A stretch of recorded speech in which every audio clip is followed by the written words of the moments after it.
नमस्कार दर्शकों, आज हम पुनः आए हैं आशा पार्टी के राष्ट्रीय महासचिव और सह जिला अध्यक्ष भरत यादव जी के पास और आज फिर हम इनसे कुछ ज्वलनशील मुद्दों पर बात करेंगे। आइए। धन्यवाद। तो पहले भी हमने आपसे बहुत सारे मुद्दों पर बातें की हैं।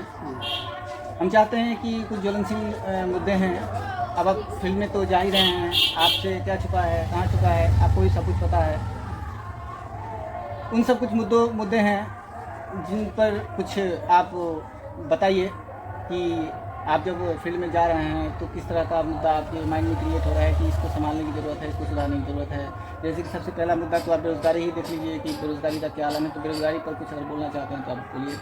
पत्रकार महोदय, आपने बहुत अच्छा प्रश्न पूछा है। जो सबसे पहले बेरोजगारी ही एक ऐसी मुद्दा है जो हर एक विकास को आपको बाधा डालेगा।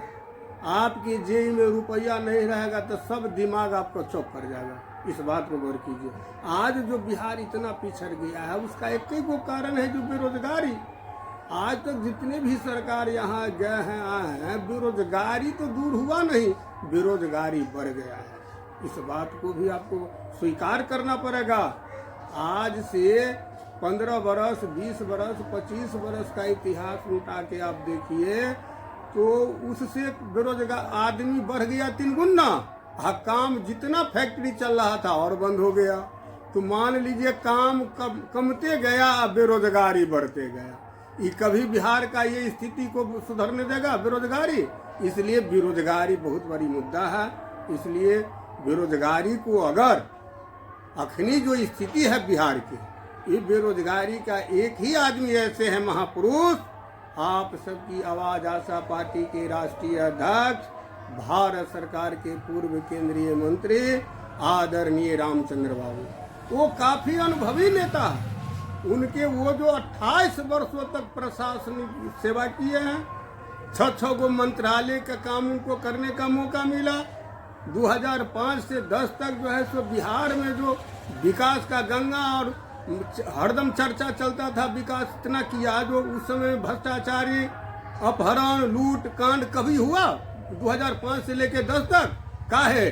तो उनके साथ सरकार चलाने वाला महापुरुष आदरणीय रामचंद्र बाबू थे। रामचंद्र बाबू को काफी अनुभव है। आप गौर कीजिएगा पत्रकार महोदय, करोड़ों के रुपया का फैक्ट्री कीजिए और उसमें आपका अनुभव नहीं है तो आप फेल कर जाइएगा। इसी ढंग से सरकार चलाने के लिए उसमें माने कई तरह की तजुर्बा की जरूरत पड़ता है, अनुभव की जरूरत पड़ता है। आज तक जो बिहार का विकास नहीं हो पाया, बिहार का जो स्थिति है बेरोजगारी है, का है यहाँ तजुर्बा की कमी है।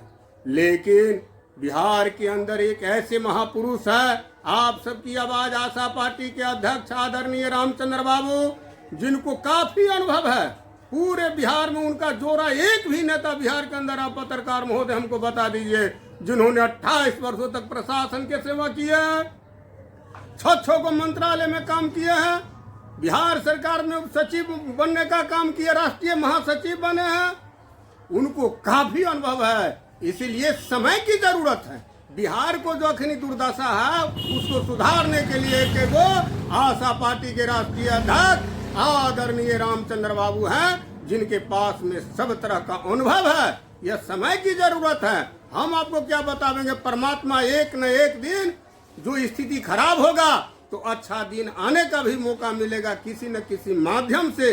इसलिए आज आशा पार्टी के राष्ट्रीय अध्यक्ष आदरणीय आरसीपी बाबू कोई साधारण जीव नहीं है, वो साधारण मनुष्य नहीं है, वो 10वीं भी रफ्तार है। जिनको बताइए ना कितना बड़े बड़े पद पर रहे हैं, 28 वर्षों तक प्रशासनिक सेवा किए। राजा 3 गो होता है, डीएम, सीएम, पीएम।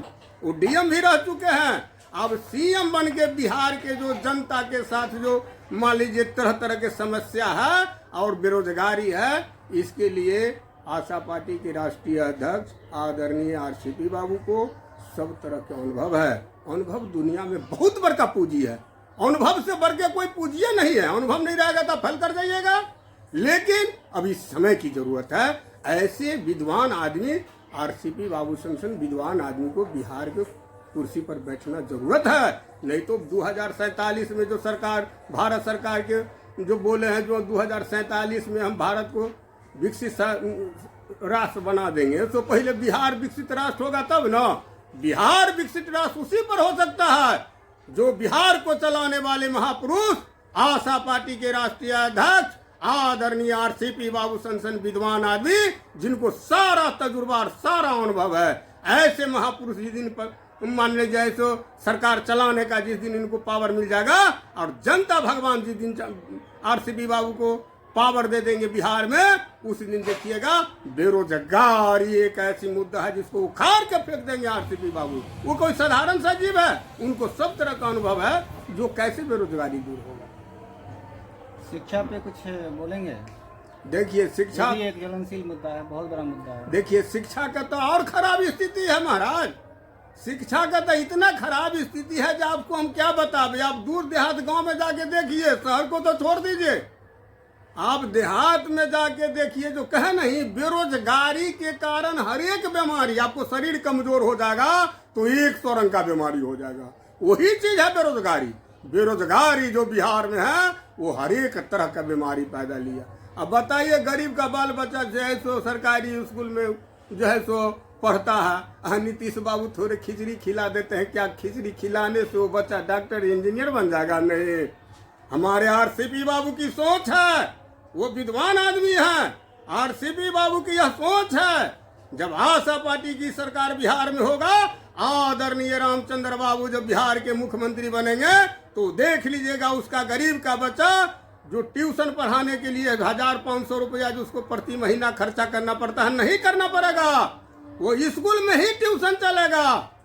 क्लास के बाद स्कूल के मास्टर पढ़ाएंगे, उनको एक्स्ट्रा पैसा दिया जाएगा। लेकिन उस गरीब को बच्चा को भी ट्यूशन पढ़ा के और डॉक्टर इंजीनियर बनाने का अगर कोई सपना देखा है तो वो नेता का नाम है आप सबकी आवाज पार्टी के राष्ट्रीय अध्यक्ष आदरणीय रामचंद्र बाबू। उनकी सोच है जो गरीब का बच्चा भी, जैसे कर्पूरी ठाकुर की सोच था, और कर्पूरी ठाकुर की सपना को पूरा करने के लिए बिहार के अंदर में कोई नेता है तो उनका नाम है आप सबकी आवाज आशा पार्टी के राष्ट्रीय अध्यक्ष आदरणीय रामचंद्र बाबू। उनकी सोच है जो गरीब का भी जो है तो बच्चा डॉक्टर इंजीनियर बने, ये सोच है। अब समय आने दीजिए ना, सब गरीब उनके साथ है।